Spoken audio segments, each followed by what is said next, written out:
पण आत्ता पुण्यामध्ये जे आजार चालले त्याबद्दलच मी आज आरोग्यमंत्री आणि माननीय मुख्यमंत्र्यांना ट्विटही केलेलं आहे, कारण का माझा स्वतःचा मतदारसंघ खूप इफेक्टेड आहे आणि अफेक्टेड एरियामध्ये असताना गेले जवळपास 5 ते 10 वर्षामध्ये पुण्याच्या आजूबाजूचं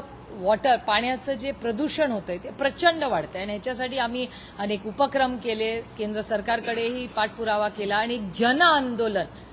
कधीतरी काहीतरी विषयांमध्ये राजकारण बाजूला ठेवून या देशामध्ये पाणी स्वच्छतेसाठी एक मोठं जन आंदोलन उभं करावं लागणार आहे. मला आठवतं हर घर जल नावाचा एक खूप चांगला उपक्रम केंद्र, मी तेव्हा कौतुकी त्या स्कीमचं केलं होतं, काय त्याचं नाव, जलजीवन मिशनमध्ये त्या कार्यक्रम तो केंद्र सरकारने सुरू केला.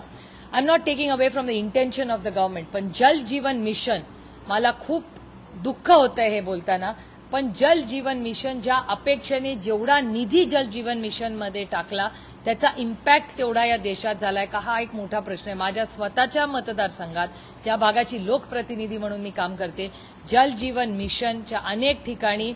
पैसे आलेले आहेत, निधी पडलेला आहे, पण घरात नळ नाही गेलेला किंवा सोय झालेली नाही. आणि त्याच्याच बरोबर या जल जीवन मिशनचं एक्सटेन्शन म्हणजे प्रदूषित पाणी होतं, त्याच्यामध्ये काय पुढे झालं, करोडो लाखो करोडो रुपये त्या जल जीवन मिशनमध्ये गेले. खरंच नळ आले का, खरंच प्रदूषण कमी झालं का, प्रत्येक घरात नळ फोडला का, ही खूप म्हणजे आम्ही ऑल पार्टी मीटिंग्स, आणि हा फक्त माझा विषय नाहीये,